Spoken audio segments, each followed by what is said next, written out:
Daily ডোজে আরেকটি নতুন episode শুরু করা যাক। প্রথম খবরটি আসছে মুম্বাই থেকে। এলিভেটেড করিডর ট্রাফিক সমস্যাগুলি প্রশমিত করার জন্য এবং নির্বিঘ্ন পূর্ব পশ্চিম সংযোগ প্রদানের জন্য ডিজাইন করা হয়েছে, যা বাইকুলার কাছে বিদ্যমান ইস্টার্ন ফ্রিওয়ে থেকে শুরু হবে এবং একাধিক প্রবেশ ও প্রস্থান র্যাম্প সহ গ্র্যান্ট রোড পর্যন্ত প্রসারিত হবে। এই রুটটি জনাকীর্ণ জংশনগুলিকে বাইপাস করবে বলে আশা করা হচ্ছে, যা দক্ষিণ মুম্বাইয়ের দিকে যাওয়া যাত্রীদের ভ্রমণের সময় উল্লেখযোগ্যভাবে হ্রাস করবে।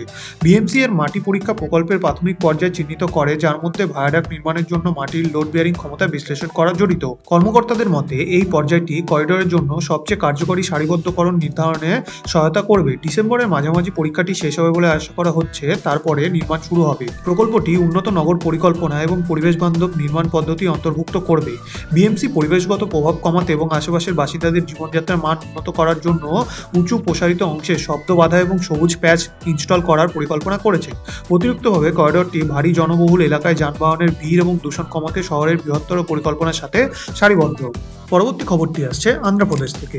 আন্ধ্রপ্রদেশ সরকার একটি নতুন বিমানবন্দরের প্রাক সম্ভাব্যতা অধ্যয়নের জন্য 19 কোটি টাকার বাজেট অনুমোদন করেছে। এই উদ্যোগটি তার পরিবহন পরিকাঠামোকে শক্তিশালী করতে এবং অর্থনৈতিক প্রবৃদ্ধিকে সমর্থন করার জন্য বিমান যোগাযোগ উন্নত করার জন্য রাজ্যের দৃষ্টিভঙ্গির অংশ। প্রাক সম্ভাব্যতা সমীক্ষা বিমানবন্দর উন্নয়নের বিভিন্ন দিক মূল্যায়ন করবে, যার মধ্যে রয়েছে অবস্থান, প্রযুক্তিগত সম্ভাব্যতা, পরিবেশগত প্রভাব এবং খরচ সুবিধা বিশ্লেষণ। এই বিশদ বিশ্লেষণটি এই অঞ্চলে একটি নতুন বিমানবন্দর স্থাপনের কার্যকারিতা সম্পর্কে গুরুত্বপূর্ণ অন্তর্দৃষ্টি প্রদান করবে বলে আশা করা হচ্ছে। প্রস্তাবিত বিমানবন্দরের লক্ষ্য হল আঞ্চলিক বিমান সংযোগ বাড়ানো, যা যাত্রী এবং মালবাহী উভয়ের জন্যই রাজ্যের অভ্যন্তরে এবং বাইরে দক্ষতার সাথে চলাচল করা সহজ করে তোলে।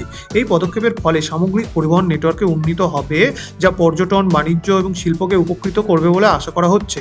রাজ্য সরকার অর্থনৈতিক কর্মকাণ্ডকে সমর্থন করার জন্য উন্নত পরিকাঠামোর প্রয়োজনীয়তা স্বীকার করেছে। একটি নতুন বিমানবন্দর ব্যবসা, পর্যটন এবং কর্মসংস্থানের জন্য নতুন সুযোগ খুলে দিতে পারে, যা অন্ধ্রপ্রদেশের উন্নয়নের গতিপথে অবদান রাখতে পারে।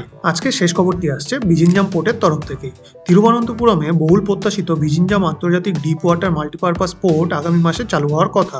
এই প্রকল্পটি, যা বেশ কয়েক বছর ধরে উন্নয়নাধীন, কেরালার সামুদ্রিক অবকাঠামোকে রূপান্তরিত করার লক্ষ্য রাখে। বাণিজ্য ও লজিস্টিক সংযোগের উন্নতির মাধ্যমে এই অঞ্চলের অর্থনৈতিক সম্ভাব্যতা বৃদ্ধিতে বন্দরটি গুরুত্বপূর্ণ ভূমিকা পালন করবে বলে আশা করা হচ্ছে। এর অত্যাধুনিক সুবিধার সাথে এটি ভারতের নেতৃস্থানীয় বন্দরগুলির মধ্যে একটি হয়ে উঠতে প্রস্তুত, যা দেশীয় এবং আন্তর্জাতিক উভয় শিপিং কোম্পানিকে আকর্ষণ করবে। বিজিঞ্জাম বন্দরটি কৌশলগতভাবে ভারতের পশ্চিম উপকূলে অবস্থিত। এটি আন্তর্জাতিক পণ্য সম্ভারের জন্য একটি প্রধান প্রবেশদ্বার হবে, বিশেষ করে মধ্যপ্রাচ্য এবং দক্ষিণ পূর্ব এশিয়ার জন্য। বন্দরটির গভীর জলের ক্ষমতা এটিকে বড় কন্টেনার জাহাজগুলি পরিচালনা করার অনুমতি দেবে, যা এটির কার্যক্ষম ক্ষমতা আরও বাড়িয়ে তুলবে। বিজিঞ্জাম বন্দরের কমিশনিং এটিকে একটি মূল অবকাঠামো এবং লজিস্টিক হাব হিসাবে প্রতিষ্ঠিত করবে। বন্দরটি আন্তর্জাতিক এবং আঞ্চলিক উভয় বাণিজ্যের জন্য লজিস্টিক খরচ কমাতে এবং শিপিং দক্ষতা উন্নত করবে বলে আশা করা হচ্ছে, যা কেরালাকে বৈশ্বিক বাণিজ্য নেটওয়ার্কে একটি বিশিষ্ট খেলোয়াড় হিসেবে অবস্থান তুলে ধরবে। আজকের ভিডিওটি এই পর্যন্তই। আরও আকর্ষণীয় পরিকাঠামোগত খবরের জন্য লাইক, শেয়ার এবং সাবস্ক্রাইব বোতামটি টিপতে ভুলবেন না। শুভমস্তু।